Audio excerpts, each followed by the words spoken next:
Original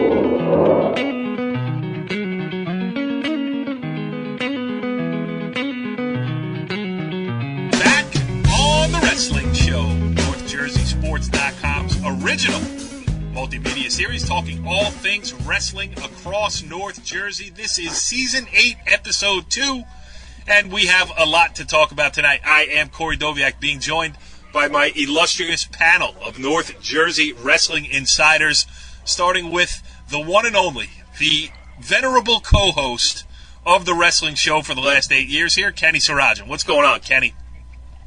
Hey, it's BCCA George Jockish 20-word title tournament time. Let's go. Yes, it makes for very tough headlines to write the upcoming Bergen County tournament. We'll just call it the de facto Bergen County tournament. We're going to talk about it tonight with the rest of our panel, including Pascack Valley head coach Tom Gallione. Tommy, what's going on?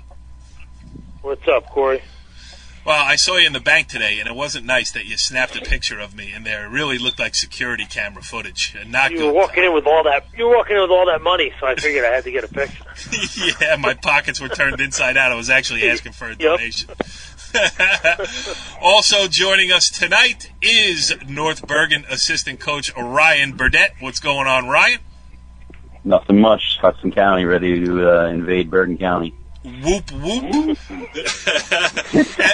And it is my pleasure to introduce for the first time this season, making his triumphant return here to the wrestling show, he is the Cardinal of Bergen County Wrestling, Westwood assistant coach Mike Attanasio. What's going on, At?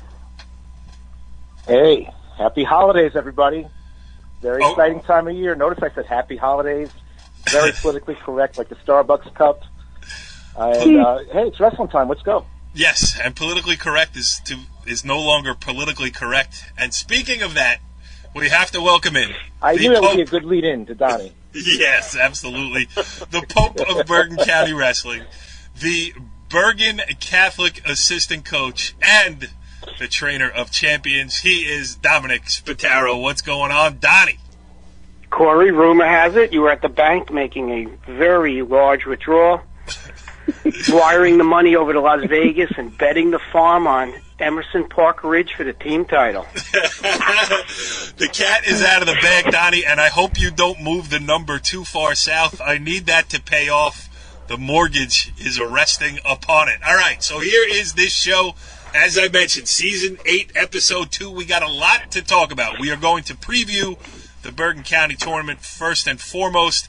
And then we're going to switch gears. I actually got out of the world headquarters of NorthJerseySports.com late last week, right before the holiday rush.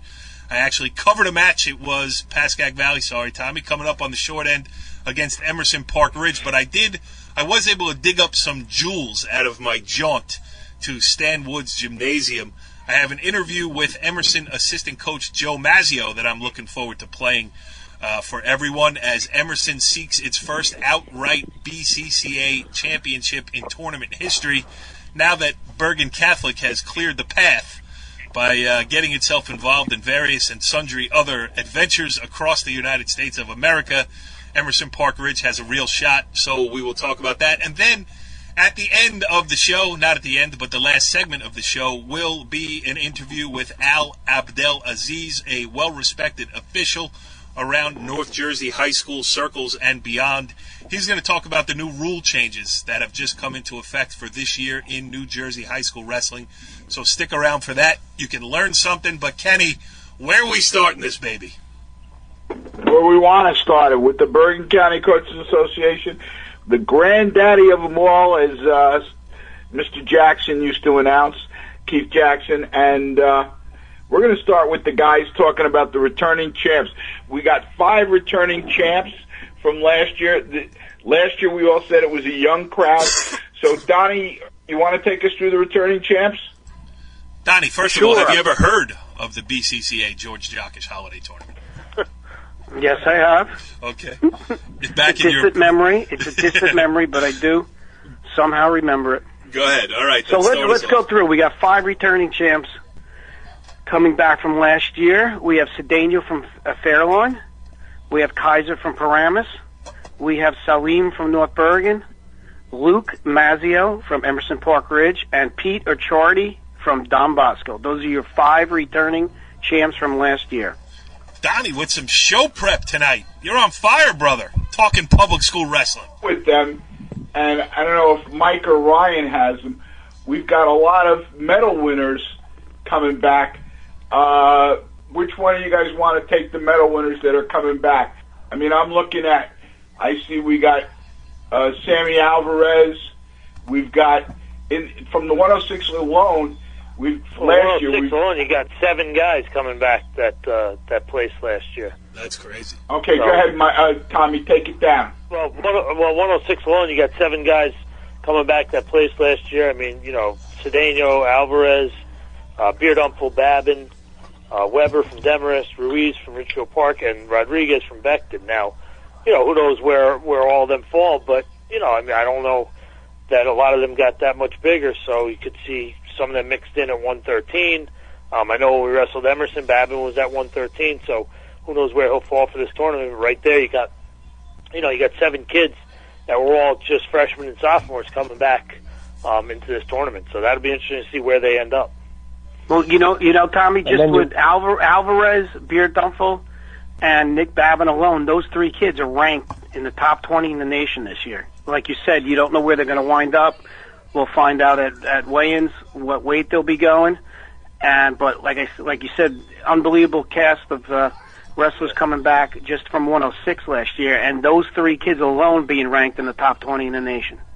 And you got to think that Daniel's got to be somewhere in that range too, right? Yes, he was nationally ranked all season last year. Yes. Yeah. And don't forget, Alvarez wrestled. Come on, Donnie, help me at the Beast of the East. Come on. Oh, he wrestled. Yes, he defeated great match with 2 seconds left. He took down Robert Howard from Bergen Catholic, who was the #1 wrestler in the nation at the time. And then on the way back in wrestlebacks for 3rd and 4th, they were going to meet again, and Sammy was injured and had an injury default. So Sammy had a great tournament out there. And, I remember about 10 minutes ago when Kenny said, Ryan and Mike, I want to go to you 2 guys about what you might have to say about this. So I'm going to just refresh the memory. And Ryan, go ahead. What did you have to interject? I heard you almost got a word in, but then it didn't go so well. Yes. Almost. It's all right. I'll wait my turn. The one thing I noticed, and you look at, you got all 8 medal winners coming back at 113. You got 7 out of the 8 at 106. So what that leads to is probably a loaded weight class at 120, because you have the kids that are jumping over 13, getting to 20, and then you have the 13s that only went up 1 weight. Again, not all of them, but I think you're going to get a bunch of medal winners coming back that are going to be at 120. And you already have Alvarez there, assuming he goes 120 for the tournament. You got the little Manginelli, Joe Manginelli, who's been awesome so far this year. And then the other thing you have is Will Kaiser and Cedeno both make the cut to 13. Normally you would think both are down, and that's a great final. But if one of those guys is up, along with Logan Mazzeo, now that's another, haul of 20-pounders. So I think that's that would be my prediction for the big time weight tomorrow, going into Friday. Yeah, well said. Mike Att, what'd you want to add? Well, while we're there, we'll just go up a weight class and kind of take a look at what 126 might be like. We have Grader from Don Bosco, who's coming from Queen of Peace.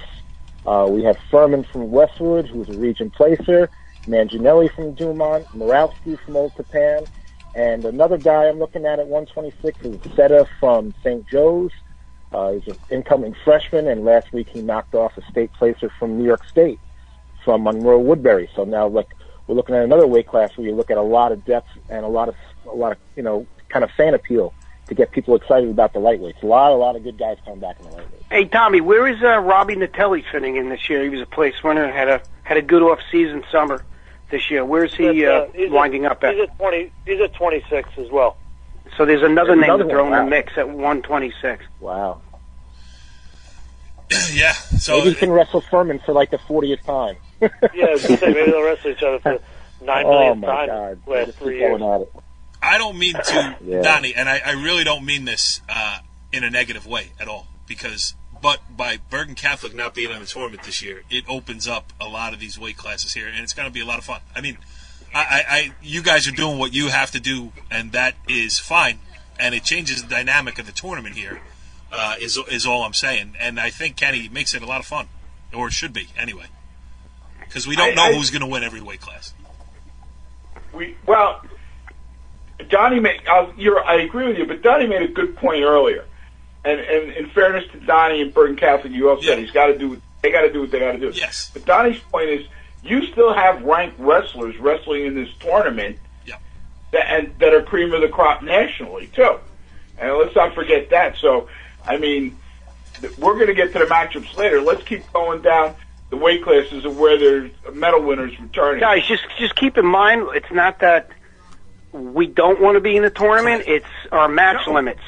So just last week alone, I explained in the last show, being at the BCCA, some of our kids had from 8 to 10 matches. So that's 1/3 of the season gone already.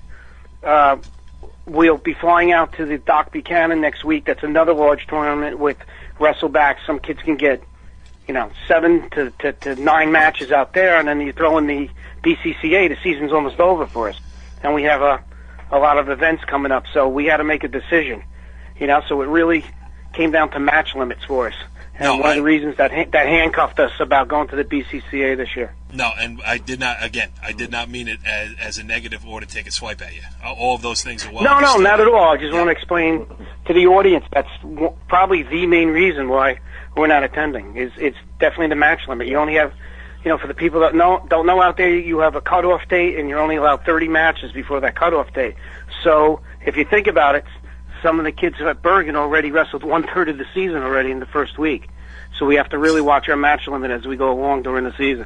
All right, and maybe I was taking a shot at you. But anyway, let's continue. Go ahead. Where were we? I lost what weight class we were up to. Go ahead. You did such a good job with the last one. Take us forward. 26. Let's go on to 32. We could talk about the returning champ, North Bergen's Yusuf Salem. What he got there, Ryan? Who else is the competition at 132? That was the hard part, finding out guys that were coming back, because I feel like there's a lot of returners at 32 that are young, but I don't know if they'll be back down there. And Bayer's going to be up, obviously. Puerto's going to be around there, maybe around 38. Moving up from the weight class below, the St. Joe's guy, I have not seen him in the lineup. He was impressive last year at 26, but I have not seen him in the lineup yet. Gallione, probably not saying it right. So right now, and with Luke Mazzeo up to 38, Yusuf's the only highly known name. Now, one of these 20-pounders could jump to 32 from last year and, give him a run. But right now, he's the only guy there that I see that sticks out. How about Matt Surridge from Mawa? Where is he going to hear any word on him where he's going to fall this year? He's 38 or 45. I think he was 50. He went 52 for the Mawa tournament, so I think he's going to be at 45 most of the year. Yeah, good quality kid from last year. Yeah. Sure. All right. Next one. Who wants to do it? Tommy. Where we go? We just did 32? Well, we just did 32. We got 38. I mean, like Ryan said, Luke Mazzeo, if he stays at 38, which is where he was last week and where he's been so far this year, returning champ. So, I kind of see him, the cream of the crop at 38. You got other guys, some guys from, Cresskill, Parsons from Walden Midland Park. I think Surridge is up at 45 most likely. So that's, that would be interesting if he stays up there. But, outside of Mazzeo, I'm not really sure who else would be around at 38. This much I know for sure. And last year, the top 4 place winners at 138 all graduated, so that really opens up the door. Yeah. And Mazzeo that's why we're did look struggling good to find big names at 45 and 52, Yeah, the weights 45, 52, and 60 are going to be a lot of new place winners because a lot of these guys graduated. You got one name coming down who went 60 last year that's going to be at 52, and that's Schechtman from Emerson Park Ridge. So he should contend in there for, top 3 medal or top 4. But there's a lot of open spots in 52, 60. You got Gabe Robles is up at 70 along with O'Malley. So, and then you got Joe Napoleon should be up there near 70, if not down at 60. So a lot of those spots are wide open for guys, for anybody making the jump, or maybe for a name that we haven't not seen yet this year. Yeah. Where's Casey Lewis going, Tommy? He'll be at 182. He's He'll be he's up at definitely 182. a guy. So Sure, he's going to he'll be be top up there. Got to be top 2 or 3 seeds. Yeah, as I look at 160, like I got our kid from PV, Tommy Cellini, who got hurt at the end of last year, but was a region wrestleback his freshman year. So he could be a fairly high seed at 160 as well. But yeah, you look at, I'm scrolling through and looking at 160, 170, you got a lot of kids that graduated.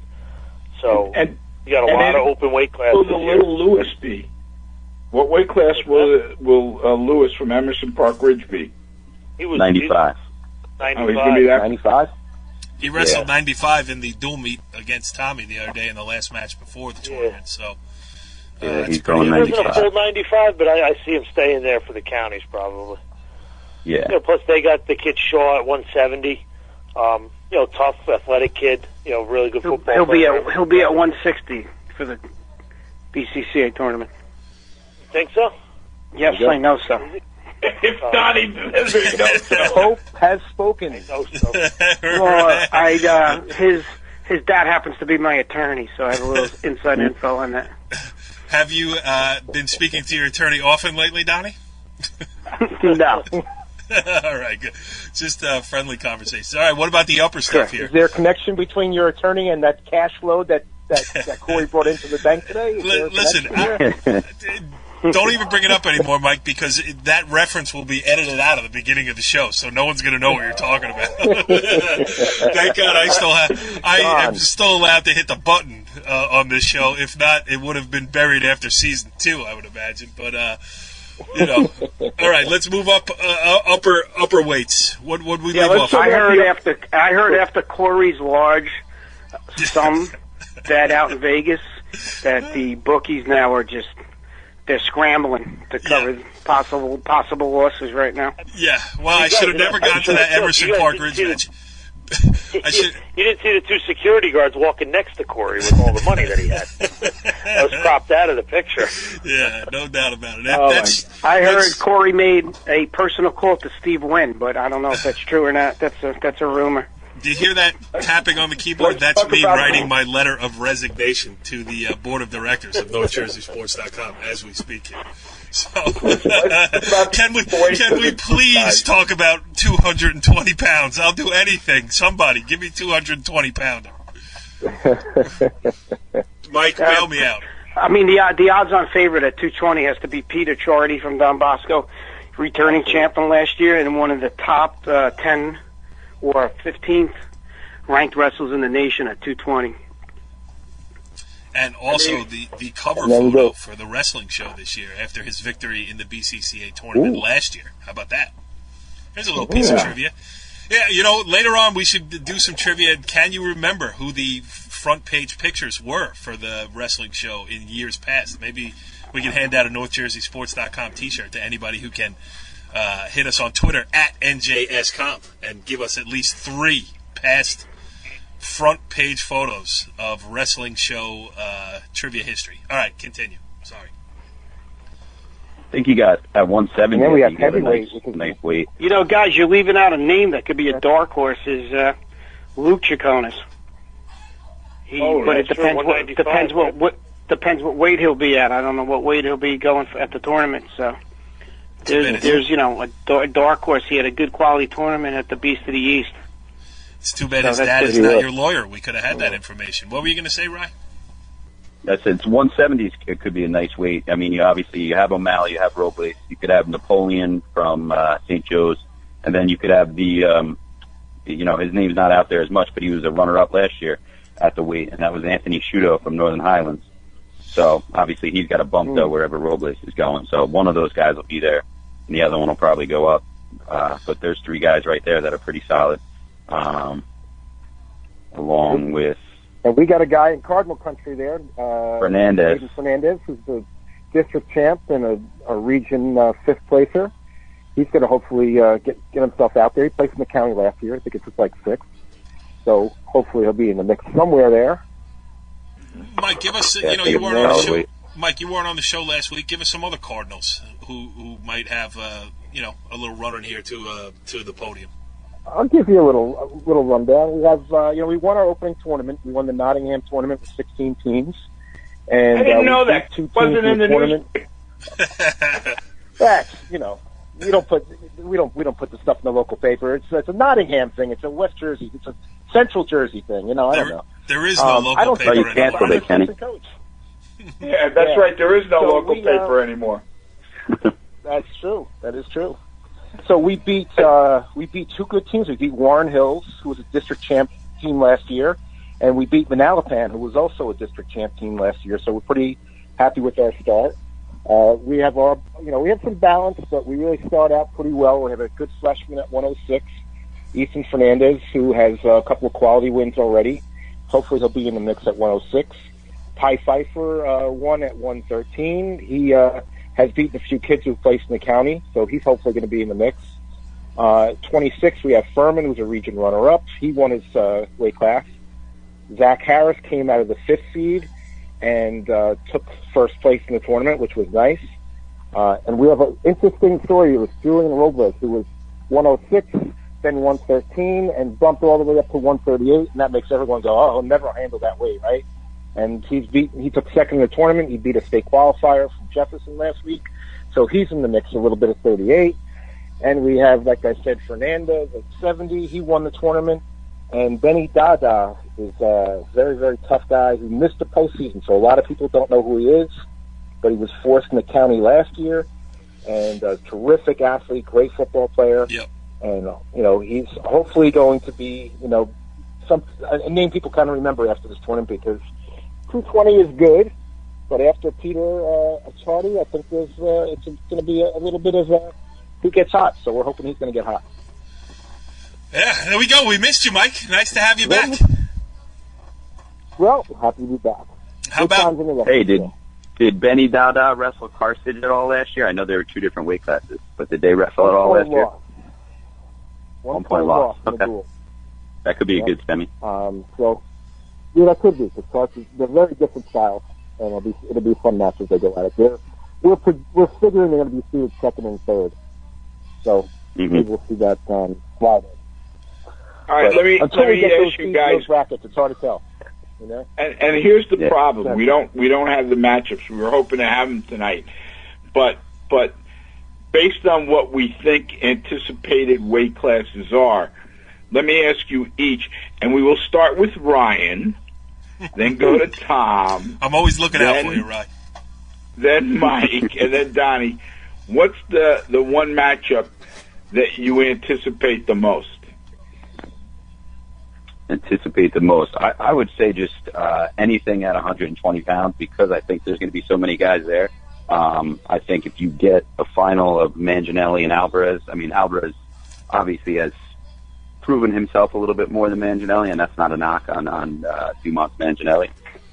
Then you also have Mazzeo in the mix there, and if one of those guys comes up for 13, so I'm kind of hoping one of them comes up so that you get a semifinal where you get two that look like two finals bouts, and then you get a final bout.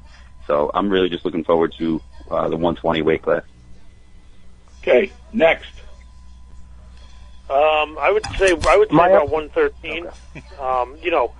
I think 113 could be good. Again, it depends where certain guys fall, but, like Ryan had said, you talk about certain guys. I don't know if Mazzio is going to be down at 13, and, him and Kaiser could be a good matchup. So, I think down below, the 106, 113 weight classes are going to have a lot of good matchups. That's where I'm most excited to see. Donnie? Donnie, you going next? No, go, Mike. I was thinking the same matchups. Those guys, just you guys mentioned some really good individual matchups. So I would probably have to say, to just be different, the depth at 26 will hopefully provide some good matches in the quarterfinals and definitely semifinals. Again, Grader, Manginelli, Morawski, Seta, Furman, Natelli. That means someone in that group is not going to be in the semis, and that's going to probably make some really good matches in the quarterfinals. Yep. And it's going to be a heck of a road for the kid who loses in the semis to wrestle back. Yeah. That's what we forget about. Donnie, what do you got? Well, like someone said previously, I find the 120-pound weight class is very interesting, and it all depends. Again, does Kaiser cut down to 13? Does Alvarez stay at 20? And so on. So that weight class, I mean, you could have a quarterfinal match that could be a killer. You don't know. You don't know yet where everyone pans out and what weight they're going. So 120, 113, I would keep an eye on. Interesting where people may jump. You know, who knows? Maybe someone at 120 will jump to 26. Maybe 20 may, in their head may be too crowded, so they make a move. So you never know.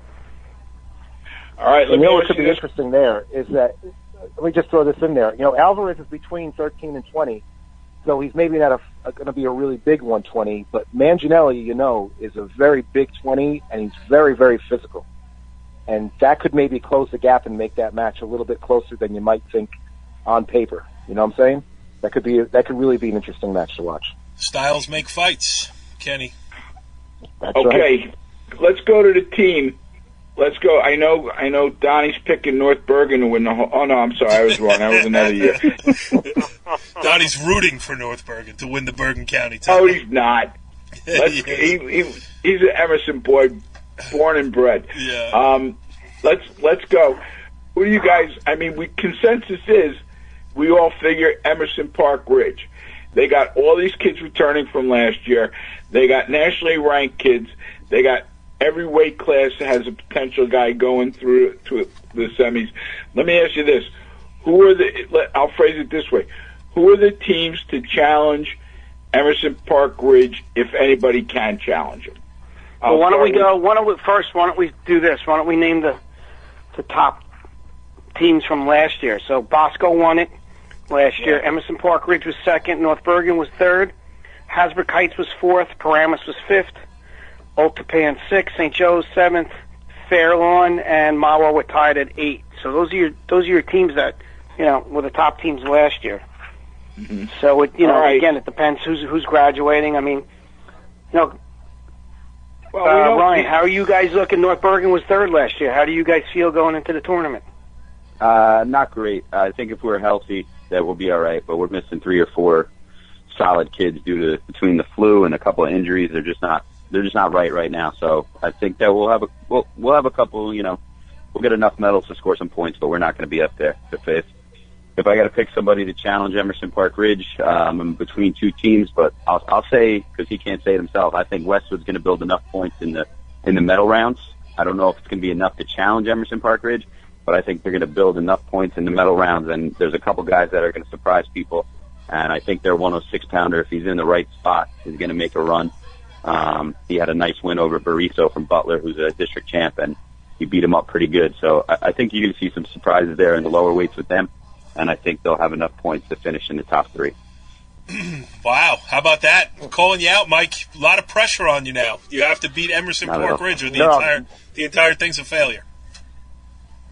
Mike, my God, I can't. What are you talking about? You know what?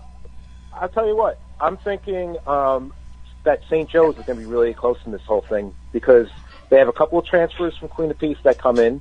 It sounds like they have a real good freshman that nobody really knows about. Yeah, a real good. You know what? No one's considering, Mike. A tournament is so much different from a dual meet. You got 4 kids that are scoring high for you. Sometimes that's all you need to be in the top 3 in a tournament like this. Like Hasbrook, look at Hasbrook Heights last year. Hasbrook Heights came in 4th last year. They scored off the 2 O'Malley's and Delaga, and maybe 1 or 2 kids. Right. That's all you need. If you have 4 to 5 good kids, heavy hitters that can make the quarters and semis, you could be right up there. So, and you get a team. You get a team that has. Go ahead. I remember one year, Emerson Park Ridge. It wasn't that you guys lost to BC. It was the kid from North Bergen that screwed you. Or you guys won. So remember, you're not always talking head-to-head in this thing.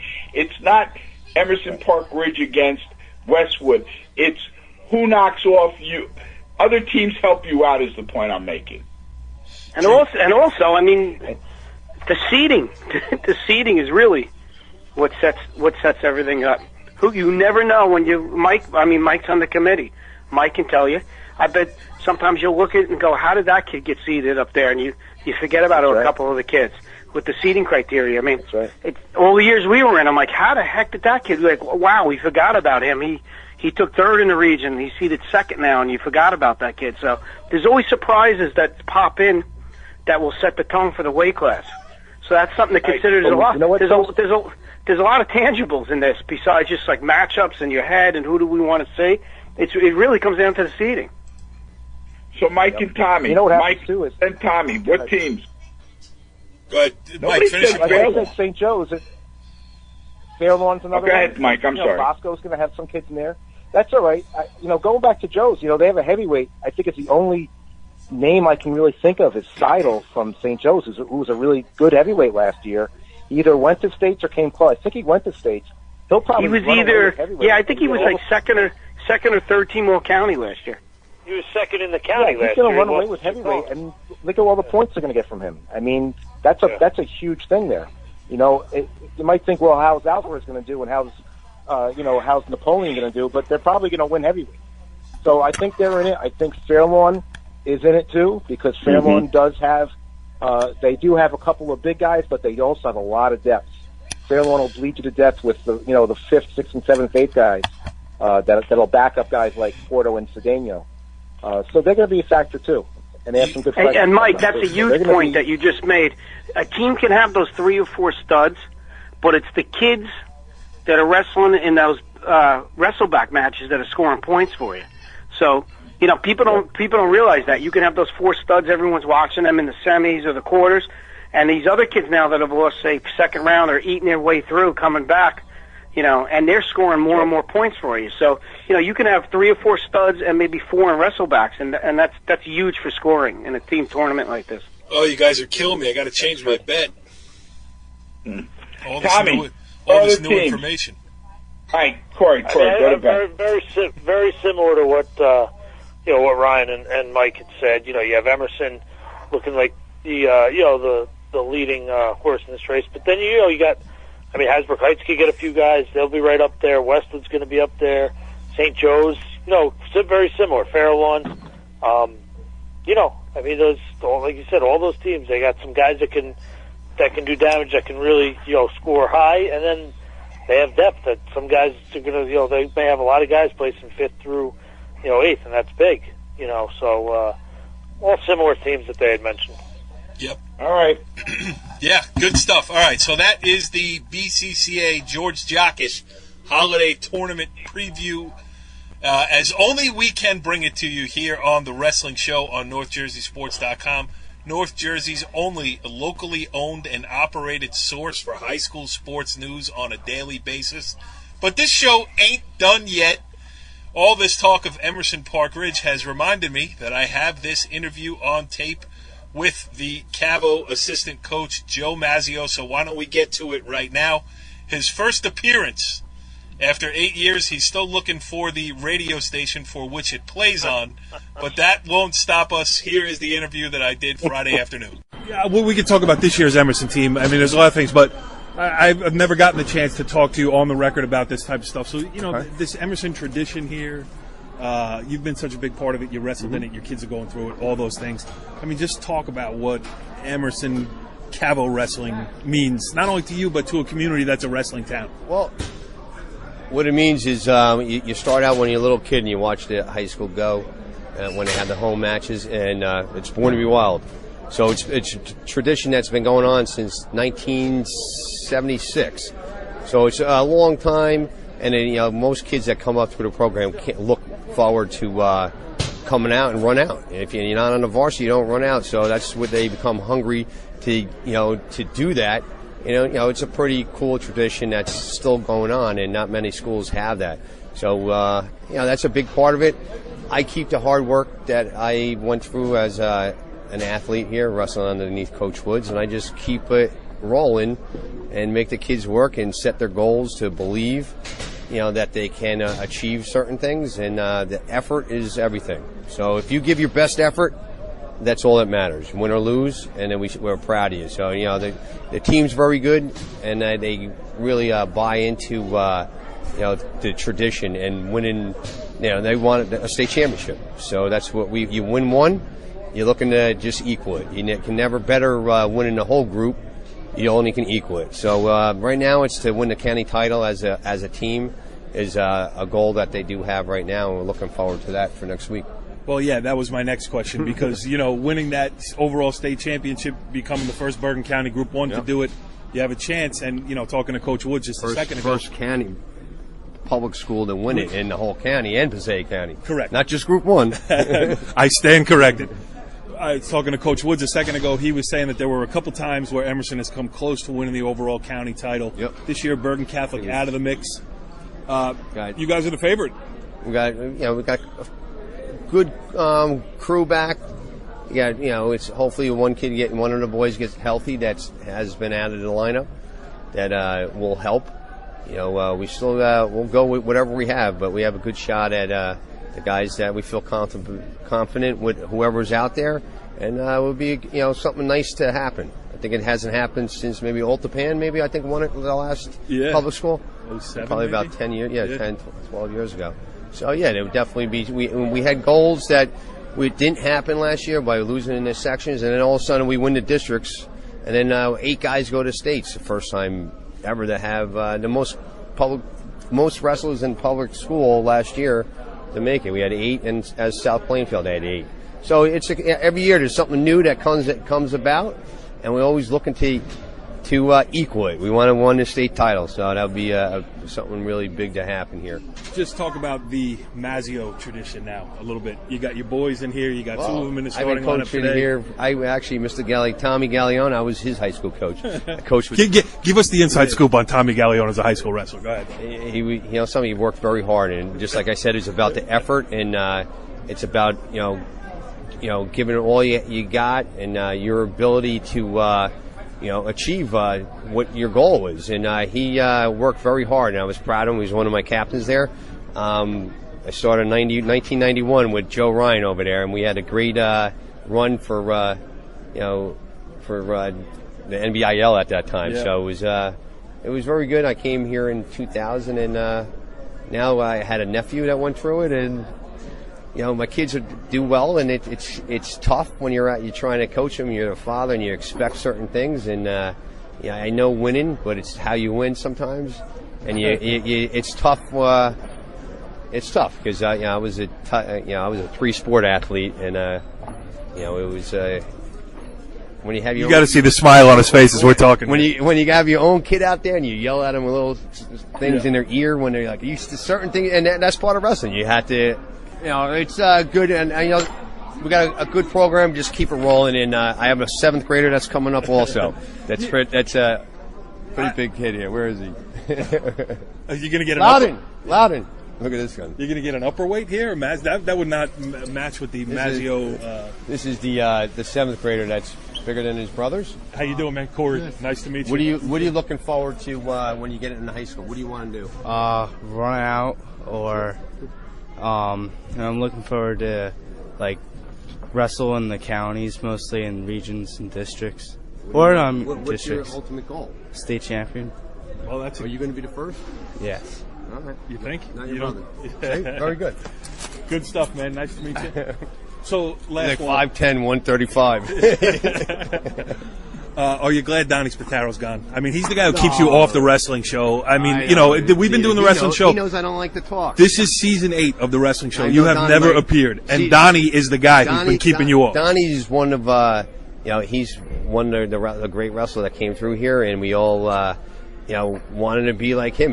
Running out to Morning Wild, I think his I think it was 1981. His group of guys that ran out, that's what it was all about. You couldn't wait because they put on some show when they came out. It was the best.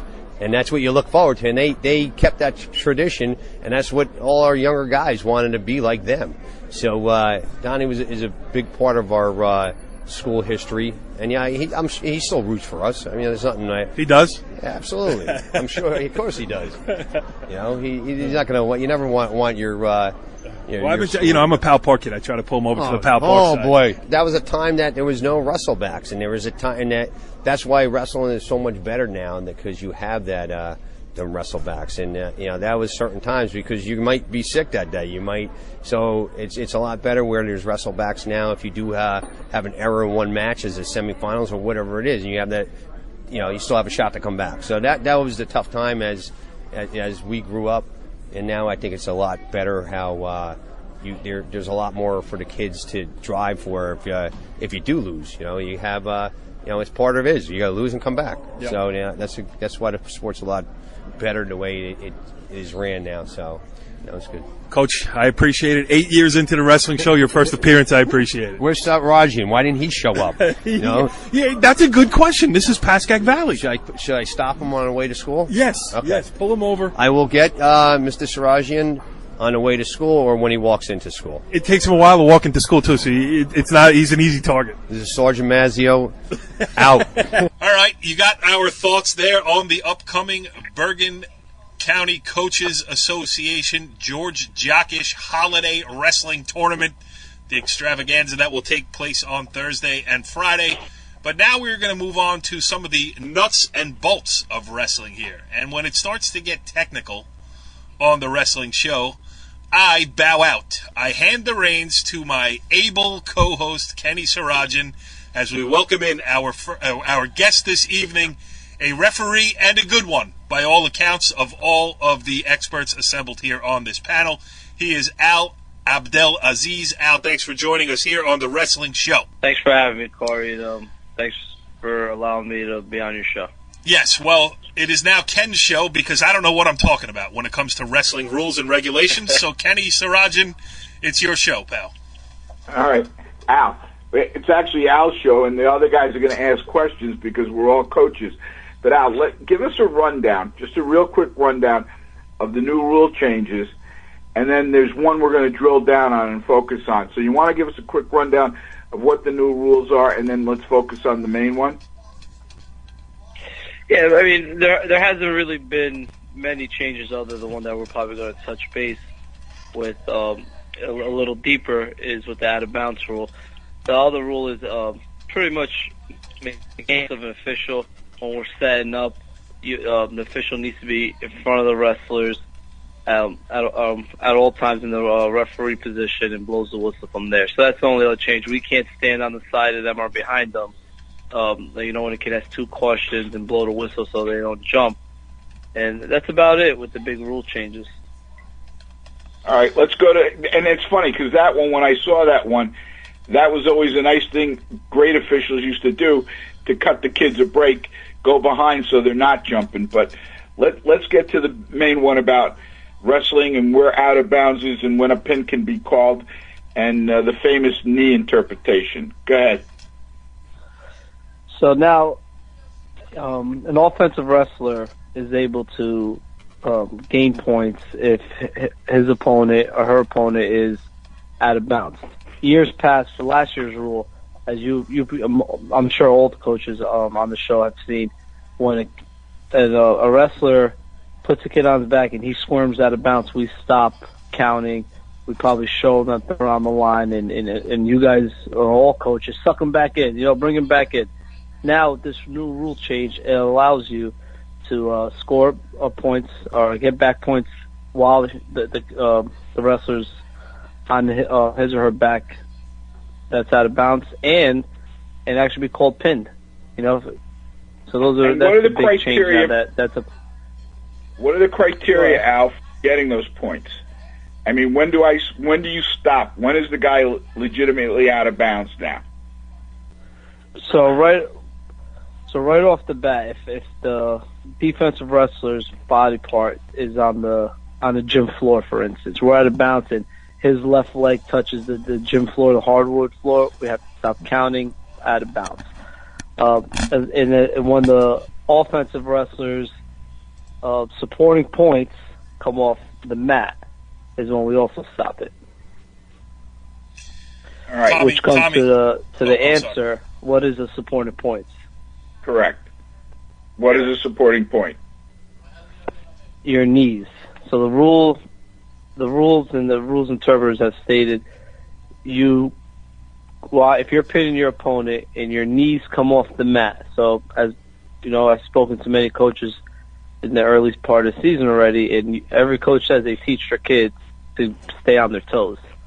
But at this point, if the defensive wrestler is out of bounds and those knees come up, one knee comes up, boom, out of bounds. Because the interpretation is your supporting points are in your knees when you're in offense. All right, one quick question, then I'm going to go to the other guys.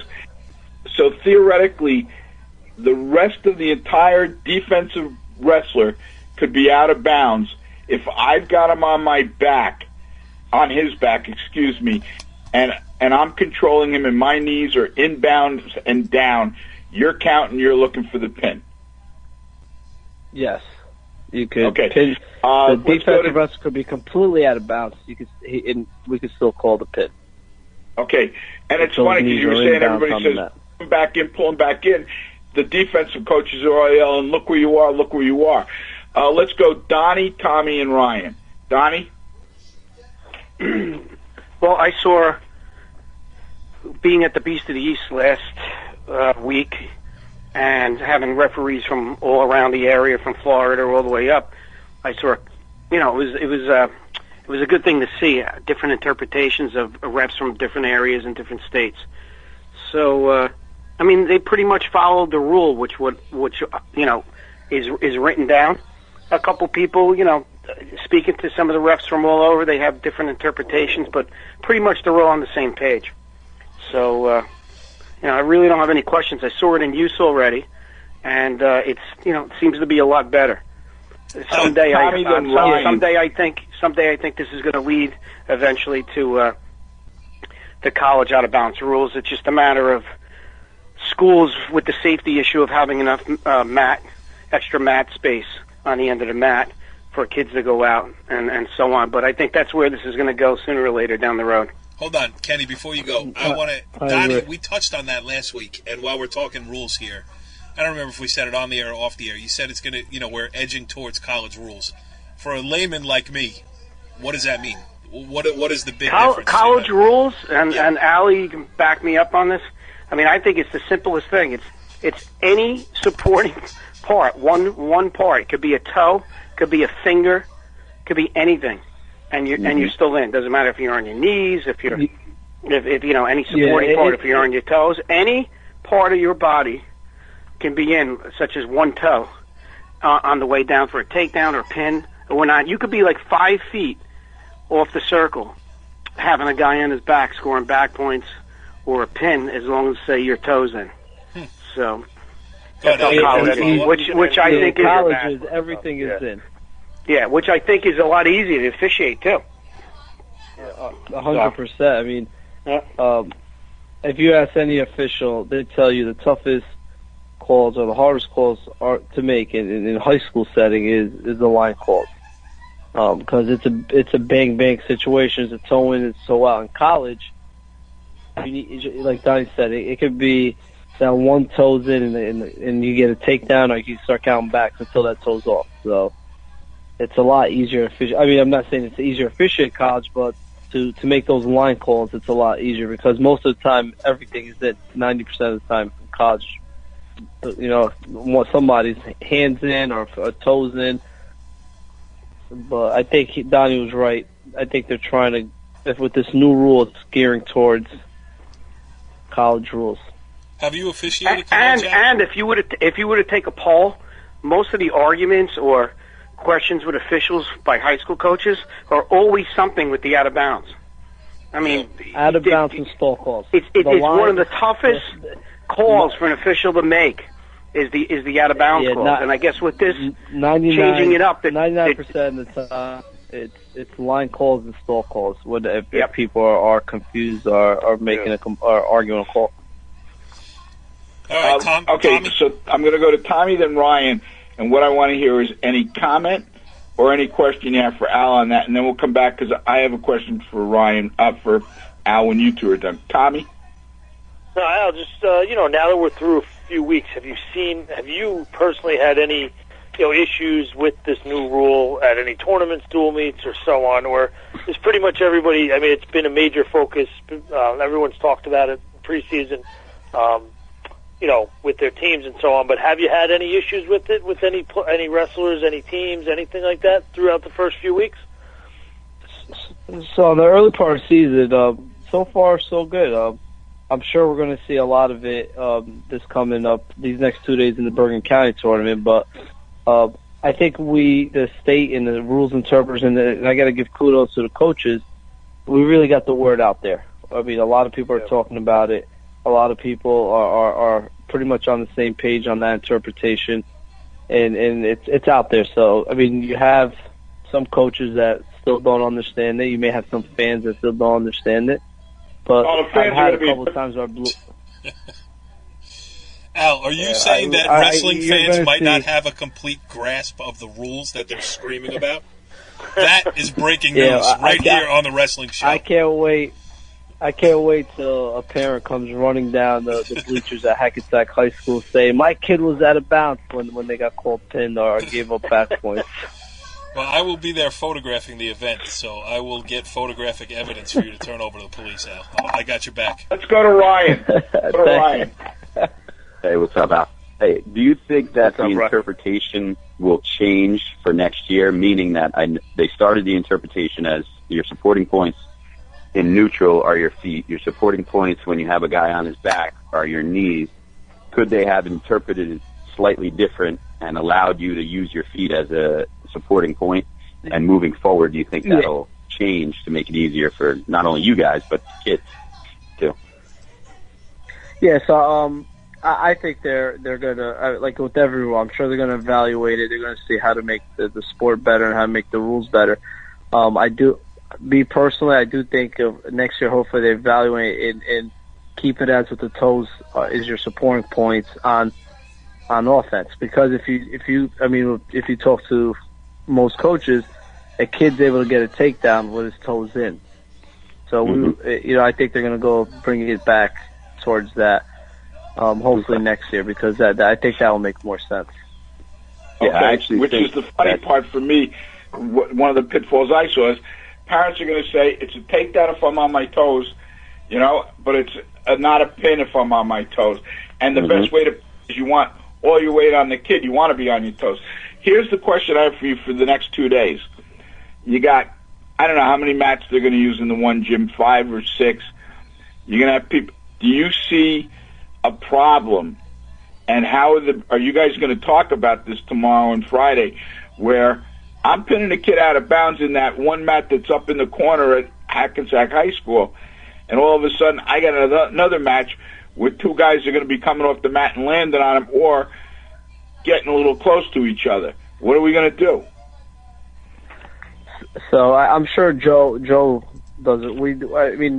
Believe it or not, we discuss all these things before tournaments, during the breaks, what we saw. I'm sure you are. That's why I'm asking the question. Yeah, and Joe Longo is probably gonna.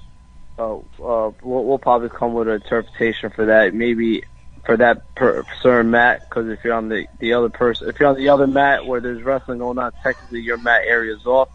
That's what I'm going to see how Joe wants to interpret that, or how he wants us to call it. But I'm sure we're going to be all on the same page. But that's actually a good point, because technically it's a mat space, but you're on someone else's mat, so it's affecting another match.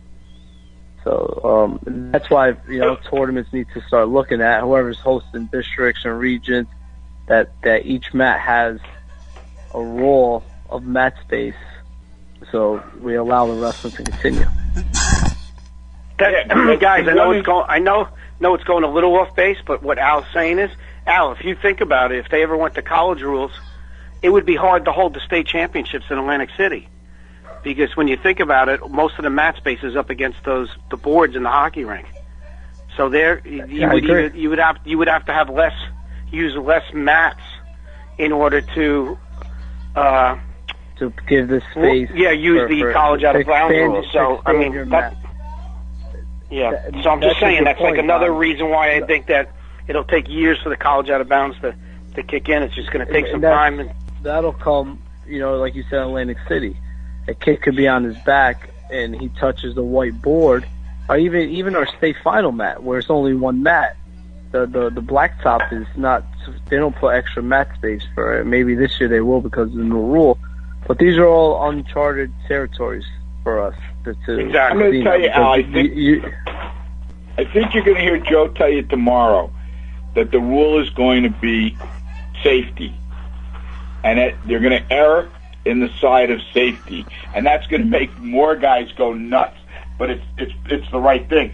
But if two guys are getting, if I'm getting close to the edge, I'm pinning a guy, you're probably going to be told stop the match a little more sooner on the other one that's getting close to the line. Call them out of bounds faster so these two guys don't fall on the other guys.